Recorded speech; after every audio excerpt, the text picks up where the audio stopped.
Welcome to a presentation on called Wish I Knew That, Programs to Pursue Before You Graduate. I'm here with Sigrid Olson. We're both at the Aegis Education. We'll do an introduction in just a second.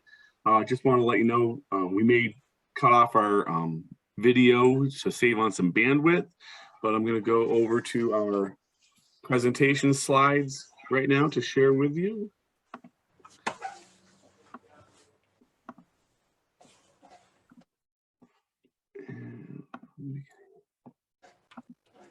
Okay, here we go. Right, so programs to pursue before you graduate high school.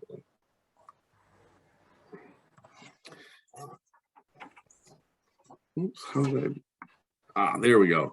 We're wondering if we could find out kind of who's here in the room, and if you could put in the chat for us. If you're a student, just give us your first name and your year of graduation. If we got some parents in the room, we'd love to get your first name, and also for the student that you're representing or here getting information for, let us know what year they are as well. Likewise, teacher, counselor, give us your name, role, maybe the school that you represent, and if we have anyone else in the room, please jot down your name and what your role is so we get an idea of who's here.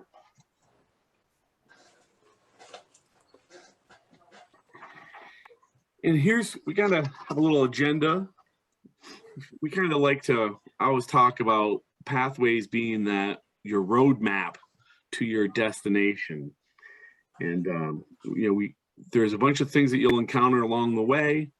Hopefully many of you, all of you have a personalized learning plan that, contains those things along the road. You see, you got your classes that you take in a traditional setting, you got your extracurricular activities, then there are those things called flexible pathways that you might take, and all of those are going to help lead you to meet your school's graduation requirements and help you become the person that you want to be, to meet that portrait of a graduate that your school is kind of set forth and laid out.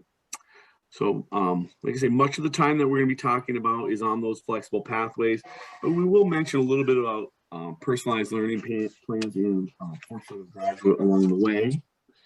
And on this next slide, I'm going to hand it over to my counterpart, Sigrid Olson. Hi, everybody. Hope you can hear me. I'm about a quarter mile from our state's capital, which means for some reason my internet connection today is really terrible. I'm Sigrid Olson. I'm the curriculum and instruction specialist at the AOE. I'm our former personalized learning specialist. And I want to give a special shout out to all, I'm looking at the chat, to all of the parents here today. I had originally registered to attend this little conference today as a parent. I'm a parent of an 11th grader. So you guys email me any exciting things you learn afterwards. But I'm happy to be here presenting today also. So one of the things that I just want to, we're going to give you some context for what we're talking about, just so you understand flexible pathways a little bit more, but we're not going to, beat you over the head with it, but we just want you to understand some of the things in case you don't. So flexible pathways are actually supported by statute in Vermont. It's called Act 77, the Flexible Pathways Initiative. And really it has two main parts to it that have really influenced or changed the course of what school looks like in Vermont. One is that it talks about personalized learning, and it says that every student in grades 7 through 12 should be going through the personalized learning planning process, and that helps them to discover what they're interested in and really chart their path, which is this, this graphic that we're using throughout this presentation, charting your path through high school. So that really personalized learning helps students to figure out what they're interested in or what to explore as they move through high school. And that also should be put in a personalized learning plan. The second part of Act 77 talks about flexible pathways, which we're going to talk about today. And that though it talks about why we encourage students in Vermont to participate in flexible pathways, and really says that all students should know about flexible pathways and have those opportunities if they wish. Okay, so next slide. The other big context here is something that we call a portrait of a graduate. So here on our graphic pathway, you'll see that we're going to talk a little bit about what a portrait of a graduate is, because it's another one of those things sort of on the path to high school graduation and then college and career after that. Okay, so next one, Ryan, please. Mm-hmm. So the portrait of a graduate is really what the name kind of sounds like. It is something that we developed through meetings around the state over the course of a year and a half. We met with students, parents, teachers, business leaders. It's really to come up with here are the skills and abilities that we think all Vermont students should have when they graduate. And other states do this, districts do it. You'll see here on this slide that we determined that graduates in Vermont should have academic proficiency. They should show learner agency. They should be good communicators.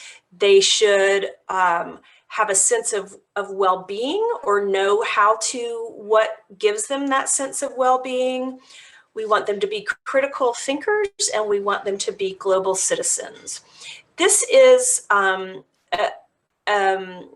of our content areas connected their content areas to the portrait of a graduate. This is one that Ryan, who is our math specialist, created, connecting math to the portrait of a graduate. I realized that I'm not a math person, so it might be a little hard for me to explain, but I think if you look at the learner agency, sort of that axis of this graphic, if you think about what we want students to experience in school, that is authentic learning through authentic experiences, and there can be a lot of those around math. Then that authenticity leads to student engagement, and if it's authentic, if it's a real world experience, then that also leads to student ownership of let's say if they are using math to construct a cabin or something else. Ryan, do you want to talk me down here? No, you're right. Well, it's that, when things are authentic, that's how you get the ownership, because you have a vested interest in it.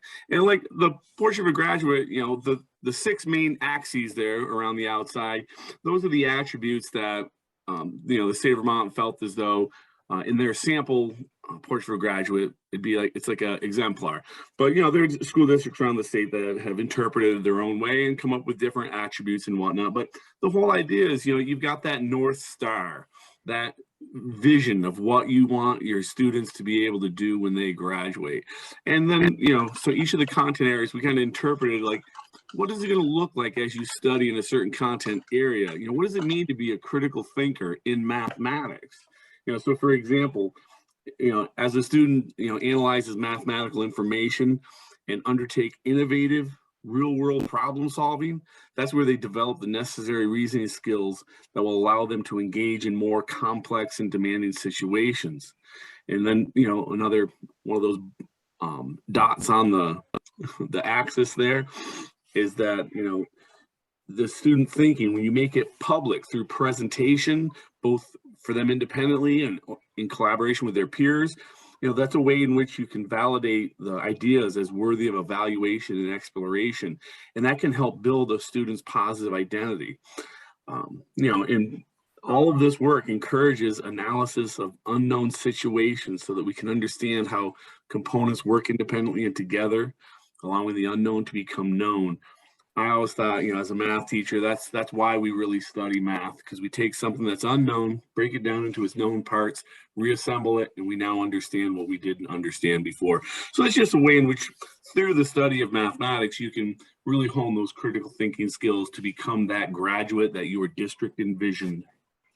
I think I said enough on that slide, Sigrid, so I'll advance to the next one for you. Yeah. Yep. Okay. And so the next thing we want to just give a brief overview of, again, this is sort of in this realm of context for the rest of the meat, which is going to be around flexible pathways, is that really this beginning point on this graphic road that we've been showing you, the personalized learning plan.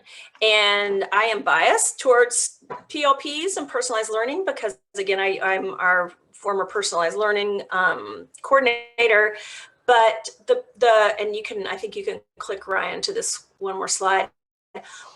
The personalized learning plan, or the personalized learning planning process, is really a way to help students understand what they're interested in, what their goals are, and really even the opposite, what they're not interested in. And so there's a lot of different ways that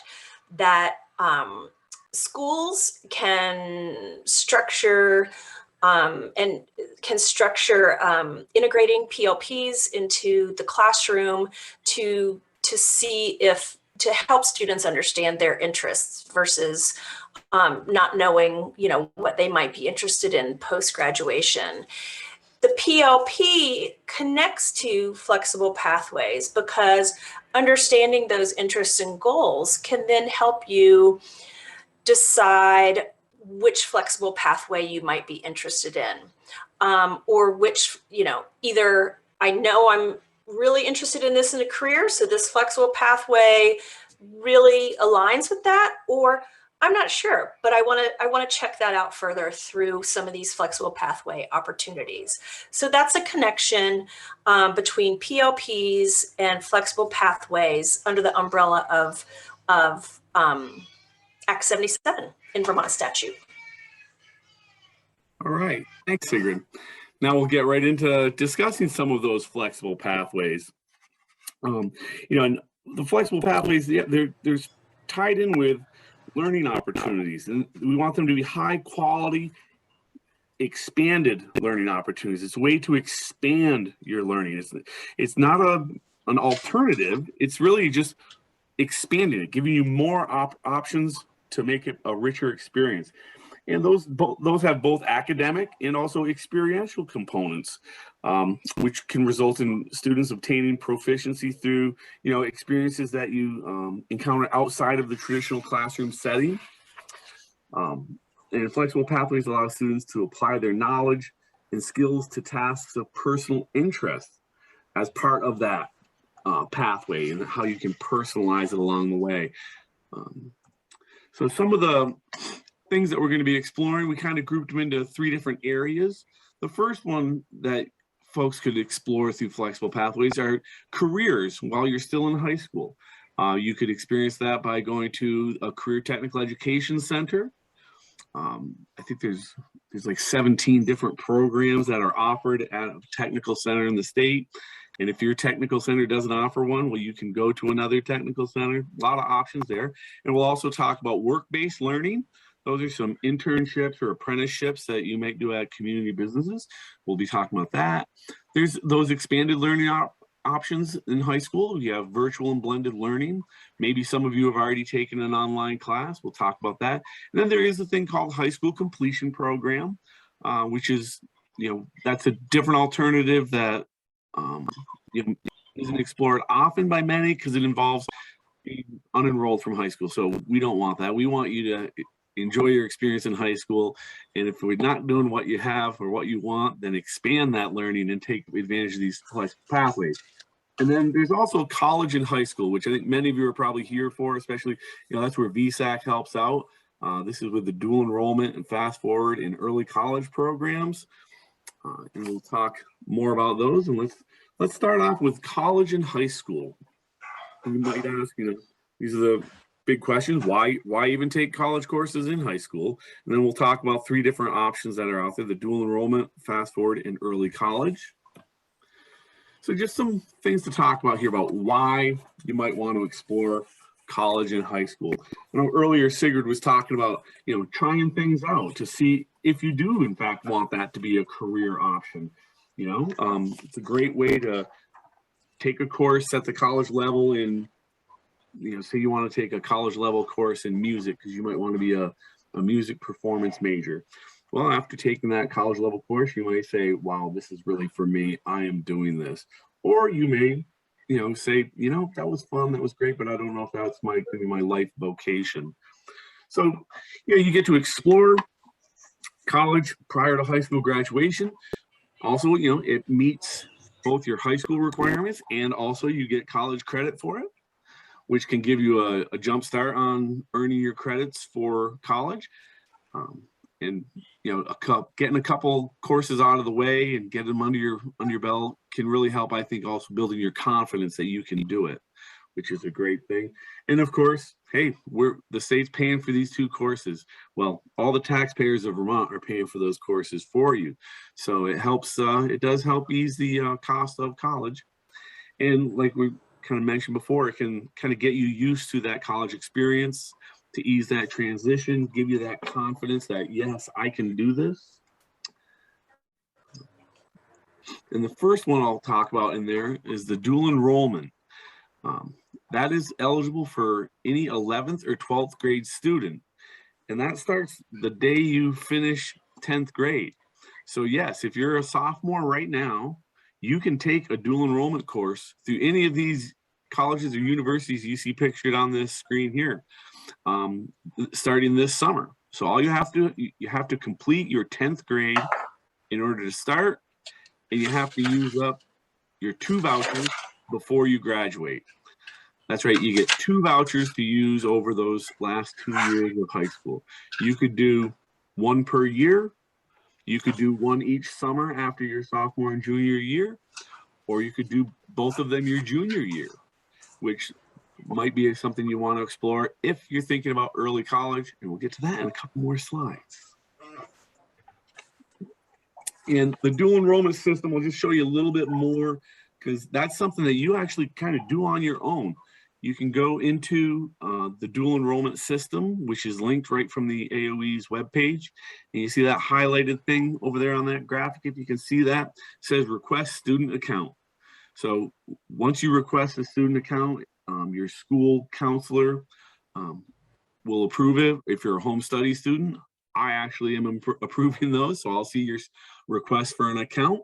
And then once you get an account, you search for courses that are offered. And we've already got all the courses for this summer up there. So you can scroll through that and you find the course you want to take. And once you select the course, your guidance counselor will approve it, or I will if you're a home study student.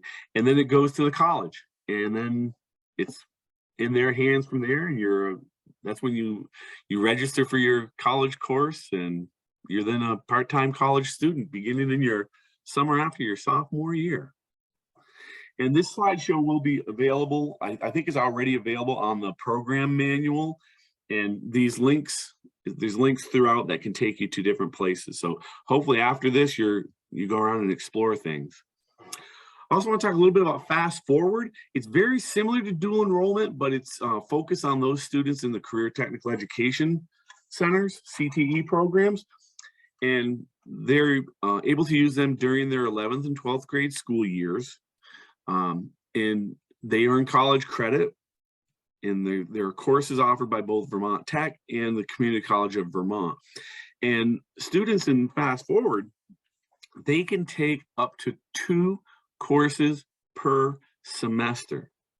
That's a total of 8 college courses they could take within their junior and senior years.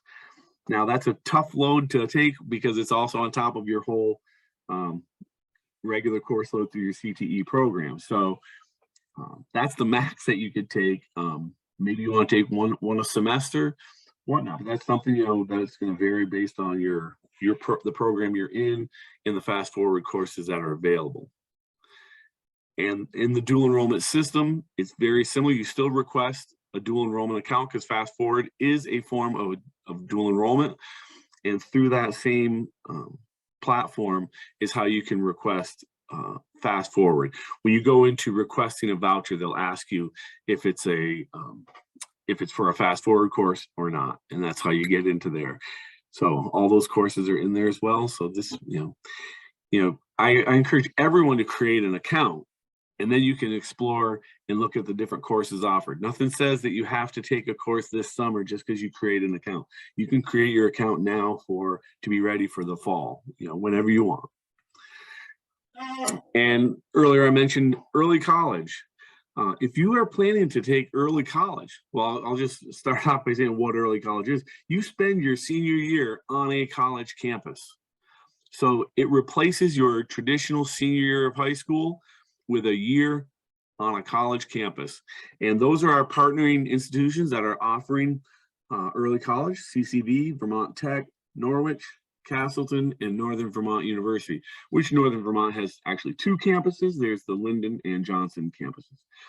So this is where, if this is something you're really thinking about doing, you would want to use both of your dual enrollment vouchers prior to your senior year. So that, because you can't use a dual enrollment voucher while you're doing early college. So you do have to, this is where your personalized learning plan really comes in handy. You want to kind of plan out what your future is going to be and those steps you take along the way. So if early college is in your future, you will want to, take advantage of those dual enrollment courses to really get the feel for it for your senior year. Okay, and again, to start that process, you want to talk with your high school counselor as early as you can. Okay. Ryan, there's a question. There's a question for you. Sure. Someone feels a bit confused about dual enrollment and the 2 vouchers versus the fast forward and up to 8 credits. Yeah. How does early college work financially once you use your vouchers? Okay, early college is dual enrollment and early college. Those are all free to the student. Same with fast forward. Fast forward is paid for through the Perkins loan. It's a federal funding for that. Whereas dual enrollment and early college are paid by the state of Vermont through the General Education Fund. So there's different funding sources, but anything I've discussed here is at no cost to the student. And that's great, no cost. Now, there are things like books and that if there are materials for, say you're taking a lab course at Vermont Tech, you may have to buy some supplies. But again, that's a thing where there are stipends that are available. And that's something, there's some questions they ask you when you are filling out the voucher requests in your student account that will help us identify if someone's in need of a stipend or not to assist with those costs. We may not be able to cover all costs associated with, say, an early college, because there are like student fees and those different things. But as far as your tuition, the tuition is totally covered. So that can be especially early college. And I know CCV has Early College Plus, which I'm very impressed by that program they put together, where if you're an early college student and you enroll in one of their set programs that are part of the Early College Plus, you earn a certificate in that area at the end of your senior year. And then you can transition right into an associate's degree program in that same field. So after only 1 year of post-high school college, you will have your associate's degree. And if you had to live on the campus of, say, Vermont Tech or something, that can save you upwards of $20,000, so it can really give you a jump start on your career, and it can really have some benefits financially to help you afford that college. So so the difference between fast forward and dual enrollment, I know you had a question about that. Once again, for fast forward, you have to be in a CTE program, and fast forward courses are specifically designed to connect to the tech field. So it's a CTE student, maybe they're not able to take a course on medieval literature. I don't know, I'm making that up. The courses that they would take are geared at the programs that they're enrolled to at the technical centers. So they're just ways to extend their technical program. Those are the fast forward courses. And so they are a little bit different. So, those are the things you want to, create an account, get in there and explore the courses, talk with a guidance counselor, and also explore the AOE webpage. We've got some frequently asked question documents. There's program manuals for each one. Lots of stuff can be found on there. Let's see. I know I want to get through a bunch of other stuff. Oh yeah. We put together this little sample timeline. Like if you think you want to do dual enrollment, what should you be doing between 7th and 9th grade? Well, that's during 7th and 9th grade, and even 10th grade, you should be doing that, whether it's college career exploration, do those interest inventories, find out what you might be interested in, what you have a penchant for, that interest, and just kind of exploring all those ideas so that by the time you're in 11th grade, well, beginning the summer before, you actually can start using those vouchers. And again, in 12th grade, if you haven't used up both your vouchers, you will still have that one left over there. Fast forward is very similar, but there are also some pre-tech programs that I know some of the technical centers run that begin as early as the middle school. And definitely in 10th grade, I know some of the tech centers that are around me, they have a pre-tech program. So students can actually get a kind of tasting of all the different programs that are available. So that if you do go to a CTE program in 11th grade year, you could also utilize those fast forward coupons, vouchers during your semesters in that program.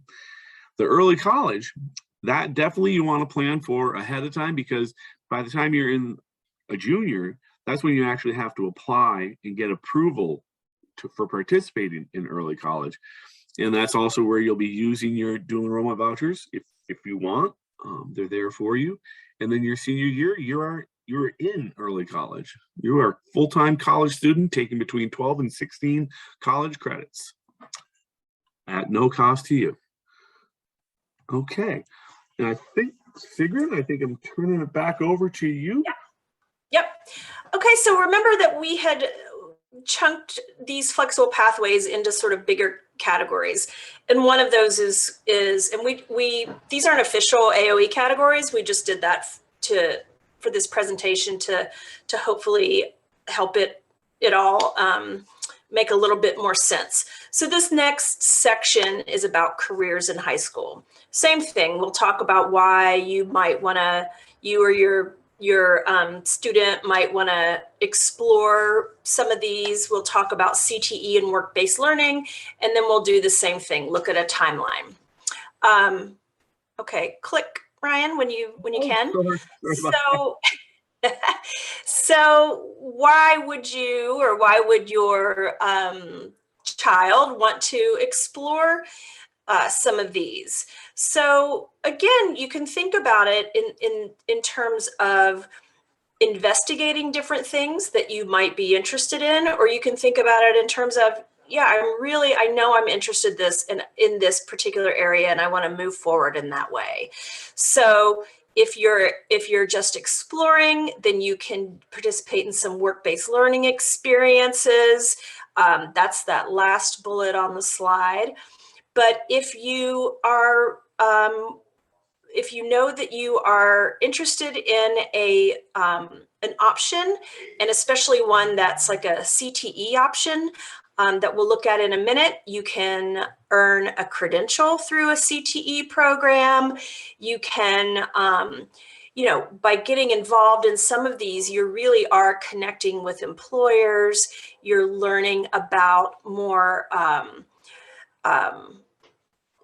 up-to-date sort of issues or advances in a particular field. So a lot of things that I think we all the adults here get, that you get through work experiences.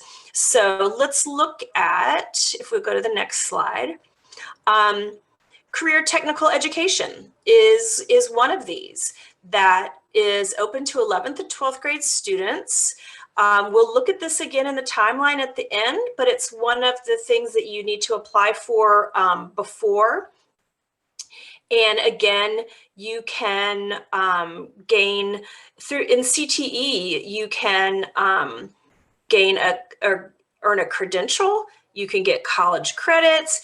You could even do some paid work-based learning experiences through that CTE pathways.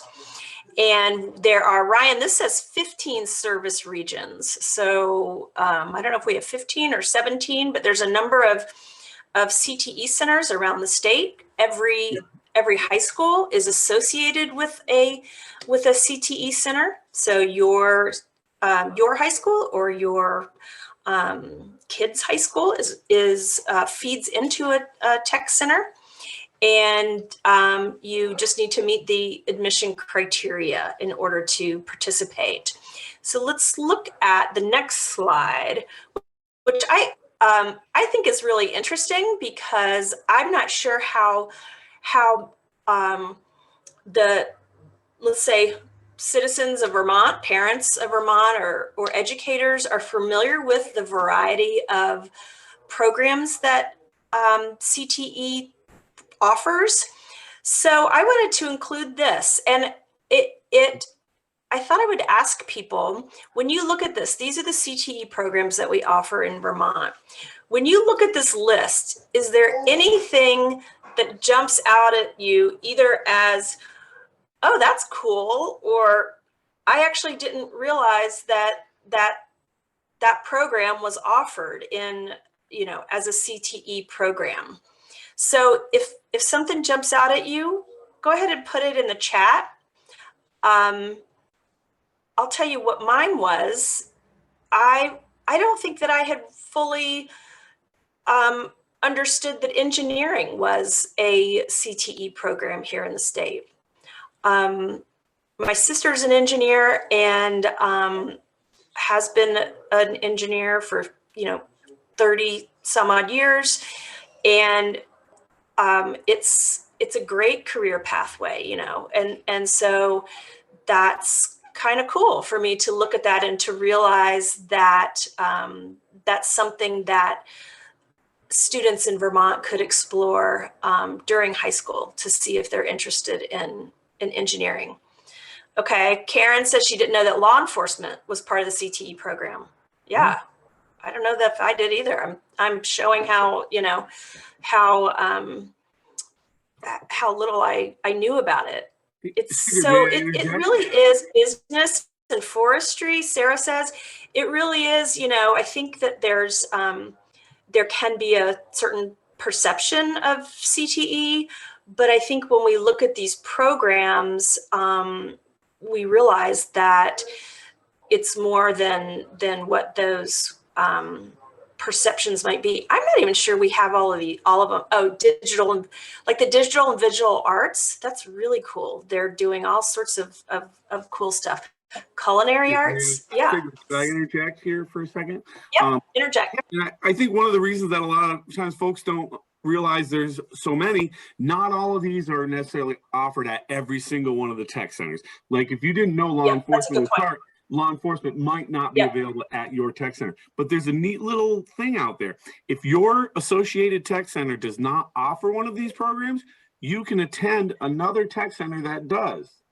So, then transportation may be an issue, but sometimes where there's a will, there's a way. I know like cosmetology, right here in central Vermont, the tech center in Barrie, the Central Vermont Career Center, they have a cosmetology program, and some of the other area technical centers do not. So the students from those technical centers come to that program in Barrie for that purpose, to receive that. So yeah, there's a lot of different versions out there. Like if you look at health sciences and dental assisting, there's like multiple programs within that heading. You may go into a dental hygiene preparatory program, or it might just be in a career, a general health careers. So even though these have one title, underneath that one title, there are multiple. Like under building trades, you've got your electrical, your plumbing, and your carpentry, 3 different areas of focus. So they're much more expansive than even just the title has. So okay, sorry, I interjected too much there. No, that's okay. Those are good points. Yep. Okay, awesome. So that might be something that you're interested in looking at. So let's go on to the next slide. And so there's CTE, but there's also something called work-based learning. And those are, you know, sort of work experiences for students that can be things like internships or job shadows, or, you know, or something like that. So the work-based learning also encompasses different types of experience. And any student can do that. You have to connect with your school's work-based learning coordinator. One other thing we were interested in, I don't know how many students are here, but this could also apply to the adults here today, because I'm pretty old and we had some work-based learning stuff back in the day when I was in high school. Did anybody here today participate in any work-based learning experiences when they were in school? From, you know, did you job shadow anybody, or, you know, or go out and do an internship somewhere? If you did, let us know. You can put it in the chat. I did not. But I wish I had, I'll tell you the truth. Yep. I think that would have been a really good experience for me to have. And I think let's click to the next slide, Ryan. Again, here's the timeline, and we wanted to show the timeline in each of these sections that we're focusing on, really because some of the things you might need to do the spring before. So we want, you know, we want you to get a sense of the timeline. We also want you to get a sense of the 7th through 9th grade years, that there should be some sort of college and career exploration going on in 7th through 9th grade that is starting to help students identify what career they might be interested, or what they might be interested in if they pursue a post-secondary education opportunity. And then you can see if you're going to do CTE in 11th or 12th grade. I think we might have also said this on the CTE slide, that then you need to apply the spring before. We might have said that in the fast forward slide. So if you want to participate in CTE in 11th grade, you need to apply for that the spring of 10th grade year. And the same with 12th grade. You need to apply the spring of 11th grade. And I think the work-based learning timeline is a little, you know, I don't know that there's any sort of hard stop dates that you have to meet, but that just shows you what as students get older, the experiences available to them probably open up a little bit more, where they can do more things like apprenticeship and get more involved in work-based learning. So, okay, so we had a question, and Anita is helping. The question, you guys can see it in the chat, is how do you find out who your work-based learning coordinator is? Yeah, you can call the school and ask who would help, or who you need to talk to if your student wants to participate in work-based learning. And that's also a good answer about your VSAC counselor. Okay, I think that's it for this section, Ryan. Okay, that brings us to the kind of third area we wanted to talk about. That's separate from doing college or work experiences. And those are just other expanded learning options that you have in high school, which could be any type of online blended learning. But one of the things we're going to focus on VTVLC, because they've partnered with the state in different capacities over the years. And it's a pretty widely used online learning platform. So we're going to talk a little bit about that. Talk a little bit about that thing called High School Completion Program. And just this next slide, just kind of some reasons why we might want to expand our learning. One is just the range of online learning opportunities for students that are out there. You know, maybe your school doesn't offer a certain course, like I know sometimes taking world languages, your school might offer just French and Spanish, and maybe you want to take Chinese. So you could take a course in Chinese through VTVLC. So it's definitely a way to expand the opportunities and options that are available for you there. Like that second bullet allows that student choice, not only the choice of the content of the course you take, but you can do it at night. You can do it on the weekends. You can do it sitting in a tree house or sitting at your desk or wherever. You can, they're online asynchronous learning. I'm now talking specifically about VTVLC, but any type of these other learnings that are outside of the school, it's that flexible time. And a lot of these do require digital tools, because many of them that we're discussing are online, but they don't necessarily have to be online. They could be, other things that you take. But like I say, I'm going to focus on the online courses here and talk a little bit more about VTVLC as one of those options for online learning. And those, they have high school courses for students in grades 9 through 12. They also do have some offerings for younger folks, but since this is a VSAC workshop, I think most of the folks here in the room are definitely here representing high school students. So we're going to focus on those things they offer at the high school level. It's divided up into semesters that are, each course is between 16 to 18 weeks long. There are over 100 different courses that a high school student could take through VTVLC. And what's really neat about VTVLC, all the courses are taught by Vermont certified educators, and all the courses are aligned to Vermont state standards. So the courses that you take there should be able to meet your graduation requirements at your school as well. Like I mentioned the Chinese, if your school has a requirement that you take 1 year of a world language, and you don't want to take the ones that are offered at your high school, but you took the one offered through VTVLC, that would satisfy your school's requirement. Again, in any of these flexible pathways that you take, you really want to be communicating with your guidance counselor to make sure that everything's being done right and you're getting credit for work that you do. If you're going to be spending the time in that educational opportunity, you might as well have it go towards your high school transcript and help you show what you know. Okay. The other thing I want to talk about is high school completion program. Now, like I say, that's for students that generally have unenrolled from high school. You have to be 16 years or older. In some rare instances, a student can enter into the high school completion program while still being enrolled in high school. These are provided through a local adult education and literacy provider.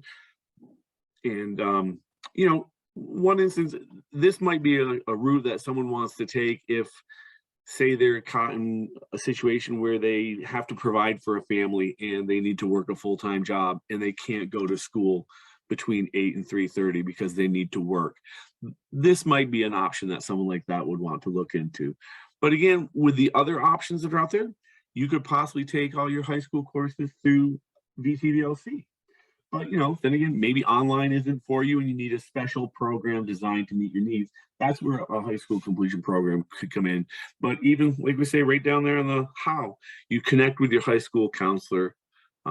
That's the first route you'd want to really do for any of these programs. And these programs are also open if you're a home study student. Your parent becomes your guidance counselor, and you can also reach out to the state for additional questions and guidance in these areas. And that's what I wanted to say about that. Oh, timeline. That's right, Sigrid. We have timelines at the end of each section here. Like I say, VTVLC, those are available all the way through. They're even available down to kindergarten. But, their website, which is linked on the slide that had their information. And like I say, this slideshow, I believe, is already available for you to download yourself, and you can click on there. And like most of the things we were talking about was their traditional program of taking high school courses to expand your options that are available. That's probably the main function of them. But like I say, they also have full-time programs. They offer full-time programs for home study students. they've got, you know, a variety of different programs. It's definitely something you might want to look into. Then, like I say, that high school completion, you have to be in 11th through 12th because you have to be a minimum of 16 years old. And it's through adult education and literacy providers outside of the high school. But again, if that is something you're even thinking about, you want to check in with your high school counselor first, because with all these flexible pathways, you may not need to unenroll to engage in those flexible pathways. I think there are a ton of opportunities for you to go beyond the walls of your school. You know, you can, this is where that whole personalizing your pathway to your graduation and your career and college readiness after high school. So hopefully we've provided some pathways for you to explore. They're at the end of this slide deck. There are all these resources. A lot of the things that we mentioned in the slides there, we tried to put them right there on one slide for you at the end. And once again, this Sigurd and I'm not sure if I ever even introduced myself. I'm sorry. Ryan Parkman, the math content specialist at the AOE. You can always reach out to us. Our emails are in here. And right now, we'll just open up the floor for any questions that folks might have.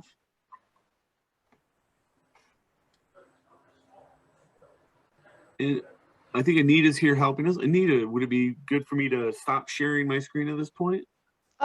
Sure. Yeah, there was a couple questions about VTVLC. I think the best answer is to go to the VTVLC website. The cost and the format kind of varies. They have a lot of options. So you want to go there and check that out for yourself. Right. Oh, yeah. Was that the funding for VTVLC? Yes. Yeah. Okay. Every high school in the state of Vermont can use up 10 seats in a school year. If they're a partner school, they have 40 seats in a school year. And a partner school is one there where 20% of the teacher's day, usually one of their teaching loads, is teaching a course with VTVLC. So whether your school is a partner school or a non-partner school depends on how many seats are available for that school to use. And when I say seat, one seat is a semester-long course. So if you had 10 seats, you could have 10 students take a course in the fall or spring. You could have 5 students that took a course in the fall and spring. It can be divided up either way, or you could have 2 students that enroll in a full-time program. So at the minimum, every high school in Vermont could put 2 students into a total online program through VTVLC at no additional cost. It's already covered in there. And like I say, if you are a partner school, they got the 40 seats that can be divided up. You know, it's 5 for a full-time, or however that gets divided up. And again, check with your guidance counselor. And if the school goes beyond that, then either a student would pay for it or they work with the school to figure out how that would get paid. And if you're a home study person, then the cost is totally incumbent upon yourself to be covered there. Yeah, so like you said, Anita, there's different structures for what you're trying to build. Okay, any other questions? I can't see the questions, but you can just keep feeding them to me as long as we have them, Anita. Yeah, and Sigrid, feel free to jump in. Yeah, please drop the questions in if you have them. If you have a particularly specific case, we may not know the details. Right. Sorry about that. Yeah. So that's what I was going to say. So you guys can read that Christina's daughter's experience, and I don't really know, what the reason for that is, but I think it's a good, as much as before going into these things, and even in little sessions like this, hearing from other parents, that can just give you some, help you to maybe know some of the right questions to ask if you're, if you or your student is participating in some of these. And we also, like Ryan said, feel free to email us. We might not have the answers, but then we'll just direct you to the person that would have the answer for you. Yeah, and the full credit versus the half credit for the world language. Yeah, the VTVLC courses are designed for a semester. So to get a full year's worth or a full credit, if your school uses credits, then you'd have to take each semester. You know, I've got 2 boys that have taken 2 courses each through VTVLC. Well, my younger boy is in his 2nd course right now, and they've done it for their algebra and their geometry. And they'd have to take part 1 in the fall, part 2 in the spring, and that would constitute their whole year. So yeah, that was a good point there. And then I think there was one more question I just got added in. It was a comment about Yeah. the value of CTE course, coursework. And again, you have some flexibility with that, but if you are a sophomore, now is the time to really be looking into that and planning with your PLP. And as both Ryan and Sigrid pointed out, there's some amazing opportunities and a real variety of rigorous kind of courses that you may not associate with your, I am also older than Sigrid. And you know, we didn't always realize that tech centers could do all this stuff. Right. Yeah. And you know, in general, Sarah, you're right that that, you know, that's the focus, you know, so that, I mean, the focus is on a lot of different things because these programs really provide a lot for students. But I would assume that one of the things that they really do is help with that transition. You know, what does work in this area look like, and how can we help you transition from our program to work? Yeah. So we're almost up. Any other last minute questions or?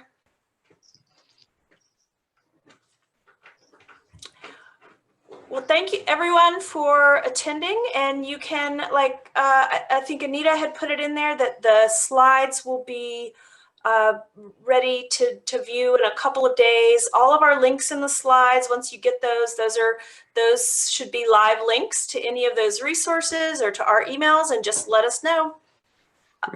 Okay. If you don't have the chat open, if you complete the survey, you can be in the running to get a $50 gift certificate. So you'll want to open up the chat, find that link to the Survey Monkey survey, and be sure to fill that out to get in the running for your $50. Right. Thank you, Sigrid and Ryan. It was a lot of information. These sessions are a lot of information. So the recordings will be up. The resources will be up on the website, the VSAC website. Okay, I was just going to ask, where will those recordings be posted? It's on the VSAC website. It's vsac.org/CCP, as in College and Career Pathways. So CCP, you can search and find it. Usually has pretty prominent place. And yeah, $50 just for filling out a survey.